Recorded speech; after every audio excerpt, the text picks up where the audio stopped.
वगण में शहीद भुट्टो पार्टी पारां पार्टी अगवाननि खे तंग करण ते शहदादकोट पुलिस खिलाफ़ एहतिजाजी मुज़ाहिरो कयो वियो।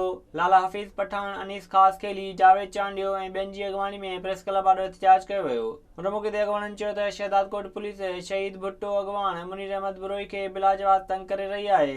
संदनि घरनि ते चढ़ायूं पिणु कयूं पियूं वञनि। हुननि चयो त पुलिस मुनीर अहमद खे फ़ोन ज़रिए हाफ़ फ्राई ऐं फुल फ्राई करण जूं धमकियूं पिणु ॾेई रही आहे। भुट्टे जो वेझो साथी मुनीर अहमद बिरोई शहदादकोट जी पुलिस उनखे तमामु घणो तंग करे रही आहे ऐं उनजे घरनि ते छापा, ओताकुनि ते छापा, उन्हनि जे मिट माइट भाइरनि खे अरेस्ट करे उन्हनि खे हिरास कई थी वञे। ऐं जीअं शहदादकोट जी पुलिस तमामु घणो हुनखे जेको आहे थ्रेड थी ॾिए त असां हिनखे अरेस्ट कंदासीं, मुख़्तलिफ़ केस हणंदासीं मथां। अॻवाननि चुधार ॾिनो त शहदादकोट पुलिस मुनीर अहमद बिरोई खे तंग करणु बंदि न कयो त एहतिजाज जो दारो वधायो वेंदो। विज़िट कयो अवामी आवाज़ मीडिया ग्रुप जी वेबसाइट awamiawaz.pk।